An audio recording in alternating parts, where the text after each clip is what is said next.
আসসালামু আলাইকুম। রাতের শীর্ষ সংবাদে স্বাগত জানাচ্ছি আমি শাহনাজ পান্ডি। আপাতত লন্ডন যাচ্ছে না বেগম খালেদা জিয়া, দেশেই হবে চিকিৎসা। গণতান্ত্রিক ব্যবস্থা ব্যাহত করার ষড়যন্ত্র চলছে তারেক রহমান। জাতীয় নির্বাচন স্থগিত চেয়ে করা রিট খারিজ। 10 ডিসেম্বর রেকর্ড হবে সিএসির ভাষণ, সেদিনই হতে পারে তফসিল ঘোষণা। জামায়াতে ধর্মকে ব্যবহার করে বিভাজনের রাজনীতি উস্কে দিচ্ছে এনসিপি।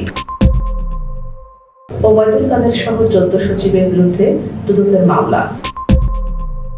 হত্যাকাণ্ড বন্ধে আমার কাছে কোনো ম্যাজিক নেই, স্বরাষ্ট্র উপদেষ্টা। ঋণের ফাঁদে পড়ে গেছি আমরা, এনবিআর চেয়ারম্যান। আগামী সপ্তাহ থেকে টাকা পেতে পারেন সম্মিলিত ইসলামী ব্যাংকের আমানতকারীরা। রাজধানীতে মা মেয়েকে কুপিয়ে হত্যা, গৃহকর্মী পলাতক। ওয়ার্কিং ভিসা আবেদনকারীদের জন্য ইতালি দূতাবাসের জরুরি বার্তা। বাবরি মসজিদের 11 দান বক্স ভরে গেল 2 দিনে, আসছে কোটি কোটি টাকা। এবং মোসাদের সদর দপ্তরে ইরানের হামলায় 36 জন নিহত হয়েছিল তেহরান। শুনছিলেন শিরোনাম, এবার বিস্তারিত। বিএনপি চেয়ারপারসন ও সাবেক প্রধানমন্ত্রী বেগম খালেদা জিয়াকে লন্ডনে এয়ার অ্যাম্বুলেন্সটি মঙ্গলবার 9 ডিসেম্বর ঢাকায় আসছে না। এর আগে মঙ্গলবার সকাল 8টায় ল্যান্ডিং, একই দিন রাত 9টার দিকে উড্ডয়নের অনুমোদন দেওয়া হয়েছিল। তবে সেই অনুমতি বাতিল করেছে তারা, অর্থাৎ মঙ্গলবার বেগম খালেদা জিয়া লন্ডন যাচ্ছেন না। বেসামরিক বিমান চলাচল কর্তৃপক্ষের একজন দায়িত্বশীল কর্মকর্তা গণমাধ্যমকে বিষয়টি নিশ্চিত করেছেন। তিনি বলেন, জার্মান ভিত্তিক এফএআই এভিয়েশন গ্রুপ স্থানীয় সমন্বয়কারী সংস্থার মাধ্যমে পূর্বের স্লট অনুমোদন প্রত্যাহারের আনুষ্ঠানিক আবেদন করেছে। এটি আমরা পররাষ্ট্র মন্ত্রণালয়কে পাঠাচ্ছি। রোববার জমা দেওয়া অপারেটরের প্রাথমিক আবেদনের ভিত্তিতে এয়ার অ্যাম্বুলেন্সটি মঙ্গলবার সকাল 8টায় অবতরণ ও একই দিন রাত 9টার দিকে খালেদা জিয়াকে নিয়ে উড্ডয়নের অনুমোদন নিয়েছিল। দেশে গণতান্ত্রিক ব্যবস্থা ব্যাহত করার ষড়যন্ত্র চলছে বলে অভিযোগ করেছেন বিএনপির ভারপ্রাপ্ত চেয়ারম্যান তারেক রহমান।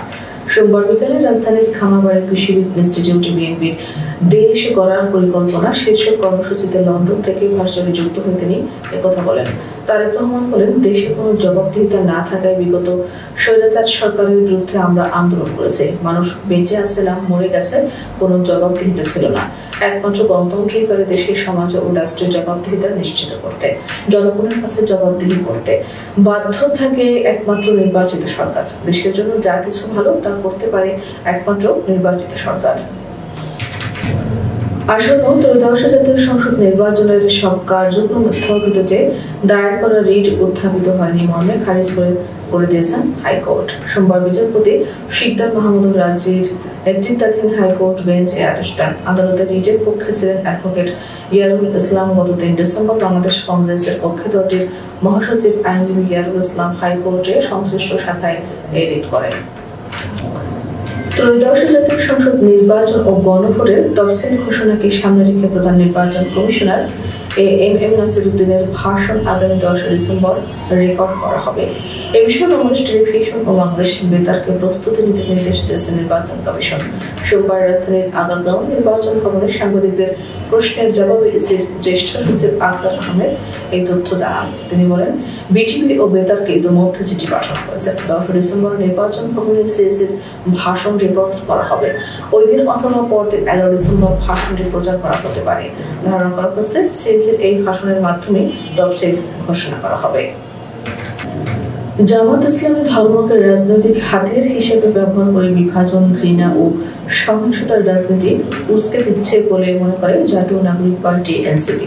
সোমবার 8 ডিসেম্বর দলের যুগ্ম সদস্য সচিব ও মিডিয়া সেলের সম্পাদক মুশফিক উস সালেহিনের পাঠানো এক বিবৃতিতে একথা বলা হয়। বিবৃতিতে বলা হয়, এনসিপির সদস্য সচিব আক্তার হোসেনকে উদ্দেশ্য করে 7 ডিসেম্বর জামাত ইসলামী যে অসত্য, মনগড়া ও বিভ্রান্তিকর বিবৃতি দিয়েছে, এনসিপি তা প্রত্যাখ্যান করছে এবং এর বিরুদ্ধে তীব্র নিন্দা ও কঠোর প্রতিবাদ জানাচ্ছে। ঢাকা এলিভেটেড এক্সপ্রেসওয়েজ প্রকল্পে ক্ষতিগ্রস্তদের পুনর্বাসনের নামে অধিগ্রহণ করে জমি বেআইনিভাবে সরকারি কর্মকর্তা কর্মচারীদের জন্য ফ্ল্যাট নির্মাণ ও দীর্ঘমেয়াদী লিজ প্রদানের অভিযোগে স্বৈরাচারী হাসিনা সরকারের সাবেক মন্ত্রী ওবায়দুল কাদের ও 13 সচিবের বিরুদ্ধে মামলা করেছে দুর্নীতি দমন কমিশন। সোমবার দুদক সহকারী পরিচালক খুরশেদ আলম বাদী হয়ে মামলা করেন। দুদক মহাপরিচালক মোহাম্মদ আক্তার হোসেন বিষয়টি জানিয়েছেন। আসামিরা হলেন সড়ক পরিবহন ও সেতু মন্ত্রণালয়ের সাবেক মন্ত্রী ওবায়দুল কাদের, সেতু বিভাগের সাবেক সিনিয়র সচিব খন্দকার আনোয়ারুল ইসলাম, সড়ক পরিবহন ও মহাসড়ক বিভাগের সাবেক সচিব মোহাম্মদ নজরুল ইসলাম, জননিরাপত্তা বিভাগের সাবেক সচিব কামালউদ্দিন আহমদ, সাবেক বিদ্যুৎ সচিব ডক্টর আহমদ কায়কাউস, ভূমি মন্ত্রণালয়ের সাবেক সচিব আব্দুল জলিল, পানি সম্পদ মন্ত্রণালয়ের সাবেক সচিব ডক্টর জাফর আহমেদ খান, সাবেক সিএজি ও সোনালী ব্যাংকের বর্তমান চেয়ারম্যান ডক্টর মোহাম্মদ মুসলিম চৌধুরী, সংসদ বিষয়ক বিভাগের সাবেক সিনিয়র সচিব মোহাম্মদ শহীদুল হক, প্রধানমন্ত্রীর কার্যালয়ের সাবেক মুখ্য সমন্বয়ক মির্জ জুয়েরা আজিজ, রেলপথ মন্ত্রণালয়ের সাবেক সচিব মোহাম্মদ মোফাজ্জল হোসেন, অর্থনৈতিক সম্পর্ক বিভাগের সাবেক সিনিয়র সচিব কাজী শফিকুল আজম, প্রতিরক্ষা মন্ত্রণালয়ের সাবেক সচিব আক্তার হোসেন ভূঁইয়া এবং জ্বালানি ও খনিজ সম্পদ বিভাগের সাবেক সচিব ও এনবিআর এর সাবেক চেয়ারম্যান ডক্টর আবু হেনা মোহাম্মদ রহমাতুল মনির। হত্যাকাণ্ড বন্ধে আমার কাছে কোনো ম্যাজিক নেই বলে মন্তব্য করেছেন স্বরাষ্ট্র উপদেষ্টা অবসরপ্রাপ্ত লেফটেন্যান্ট জেনারেল মোহাম্মদ জাহাঙ্গীর আলম চৌধুরী। সোমবার 8 ডিসেম্বর সচিবালয়ে আইন শৃঙ্খলা সংক্রান্ত উপদেষ্টা পরিষদ কমিটির সভা শেষে গণমাধ্যম কর্মীদের সঙ্গে আলাপকালে এমন মন্তব্য করেন তিনি। স্বরাষ্ট্র উপদেষ্টা বলেন, নির্বাচনের আগে হত্যাকাণ্ড নিয়ে এক প্রশ্নের জবাবে তিনি বলেন, ইতিমধ্যে রংপুর মুক্তিযোদ্ধা ও তার স্ত্রী হত্যাকাণ্ডের ঘটনায় জড়িতদের যেভাবেই হোক আইনের আওতায় আনতে কঠোর নির্দেশ দেওয়া হয়েছে। এ ধরনের ঘটনা আগেও ঘটেছে, আমি অস্বীকার করছিলাম, কিন্তু নির্বাচনের আগে সব যে বন্ধ হয়ে যাবে তা আমি বলতে পারবো না। আমার কাছে এমন কোনো ম্যাজিক নেই। আমরা ঋণের ফাঁদে পড়ে গেছি বলে মন্তব্য করেছেন জাতীয় রাজস্ব বোর্ডের চেয়ারম্যান মোহাম্মদ আব্দুর রহমান খান। সোমবার রাজধানীর শেরেবাংলা নগরের জাতীয় অর্থনৈতিক পরিষদের সম্মেলন কক্ষে আয়োজিত এক সেমিনারে এ মন্তব্য করেন তিনি। Bangladesh state of the economy 2025 ও টেকসই উন্নয়ন লক্ষ্যমাত্রার অগ্রগতি প্রতিবেদন 2025 প্রকাশ ও উপস্থাপন উপলক্ষে এ সেমিনার আয়োজন করে বাংলাদেশ পরিকল্পনা কমিশনের সাধারণ অর্থনীতি বিভাগ। সেমিনারে দেশের ঋণ পরিস্থিতি নিয়ে গভীর উদ্বেগ প্রকাশ করেছেন নীতি নির্ধারক ও বিশেষজ্ঞরা।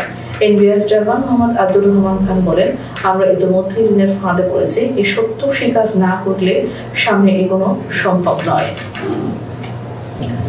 একীভূত হওয়া সম্মিলিত ইসলামী ব্যাংকের গ্রাহকদের টাকা আগামী সপ্তাহের মধ্যে ফেরত দেওয়া শুরু হতে পারে বলে জানিয়েছেন বাংলাদেশ ব্যাংকের governor doctor Ahsan H Mansur. সোমবার পরিকল্পনা মন্ত্রণালয়ের এনএসি সম্মেলন কক্ষে টেকসই উন্নয়ন লক্ষ্যমাত্রা অর্জনে বাংলাদেশের অগ্রগতি শীর্ষক প্রতিবেদন উপস্থাপন অনুষ্ঠানে তিনি কথা বলেন। গভর্নর বলেন, 5 ব্যাংকের সংযুক্তি চলছে। ডিপোজিট গ্যারান্টি 1 লাখ থেকে 2 লাখে বাড়ানো হয়েছে। চলতি সপ্তাহ বা আগামী সপ্তাহ থেকে অর্থ বিবরণ শুরু হতে পারে। রাজধানীর মোহাম্মদপুরের শাহজাহান রোডের একটি বাসায় মা ও মেয়েকে কুপিয়ে হত্যার অভিযোগ উঠেছে। সোমবার সকালে পুলিশ খবর পেয়ে শাহজাহান রোডের ঘটনাস্থলে যায়। পুলিশ জানায়, আজ সকালে 2 নারীর মরদেহের খবর পেয়ে পুলিশ ঘটনাস্থলে যায়। মোহাম্মদপুরের শাহজাহান রোডের একটি বাসায় থাকতেন তারা। গত 3 দিন আগে আয়েশা নামের এক গৃহকর্মী ওই বাসায় কাজে আসেন। ঘটনার পর সেই গৃহকর্মী পলাতক হয়েছে। নিহত 2 নারী হলেন লায়লা আফরোজ ও তাঁর মেয়ে। লায়লার স্বামীর নাম এজেড আজিজুল ইসলাম। মোহাম্মদপুরের শাহজাহান রোডের একটি ভবনের 7ম তলায় থাকেন পুলিশের প্রাথমিকে ধারণা। এই হত্যার পেছনে গৃহকর্মী আয়েশার সম্পৃক্ততা থাকতে পারে। ওয়ার্ক ভিসা আবেদনের জন্য অ্যাপয়েন্টমেন্ট কিভাবে পেতে হবে সে বিষয়ে দিক নির্দেশনা দিয়েছে ঢাকার ইতালি দূতাবাস। সোমবার 8 ডিসেম্বর ঢাকার ইতালি দূতাবাস ওয়ার্ক ভিসা আবেদনকারীদের জন্য এক বিজ্ঞপ্তিতে এই বার্তা জানিয়েছে।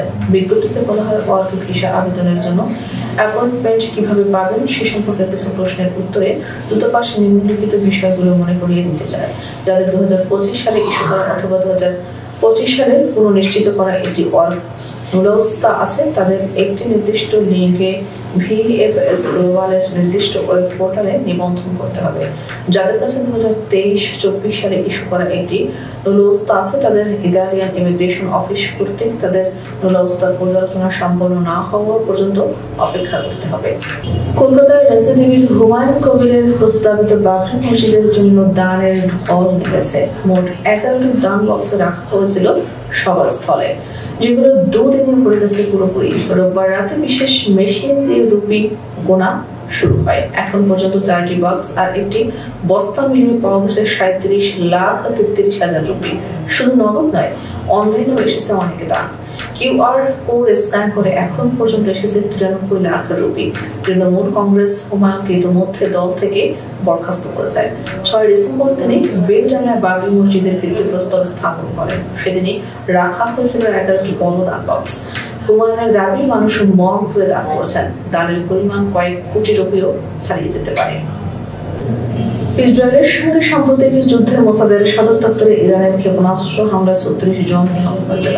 রোববার ইসলামিক রেভলিউশনারি গার্ডস কর্পসের brigadier general Ali Mohammad Naini এই দাবি করেন। টানা 12 দিনের যুদ্ধে ইসরায়েল জুড়ে ক্ষয়ক্ষতির পরিমাণ কতটা ভয়াবহ তা তেমনভাবে সামনে আসেনি। ইসরায়েলি সরকার ক্ষয়ক্ষতির তথ্য প্রকাশে গণমাধ্যমের উপর নিষেধাজ্ঞা আরোপ করে রেখেছিল। সামরিক বাহিনী ক্ষয়ক্ষতির যেসব চিত্র দেখিয়েছে মূলত সেসবই সামনে এসেছে। আইআরজিসির মুখপাত্র বলেন, তেহরানের একটি জ্বালানি ডিপোতে ইসরায়েলের হামলার পর 5 ঘন্টার মধ্যে 2টি পৃথক হামলায় দখলদারদের হাইফা শোধনাগারে হামলা চালায় ইরান। এর ফলে এই স্থাপনাটি বন্ধ হয়ে যায়। আমাদের আগামীকাল দুপুরের শীর্ষ সংবাদ দেখার আমন্ত্রণ জানিয়ে এখনকার বিদায় নিচ্ছি। দর্শক, ভিডিওটি শেষ পর্যন্ত দেখার জন্য আপনাকে অসংখ্য ধন্যবাদ।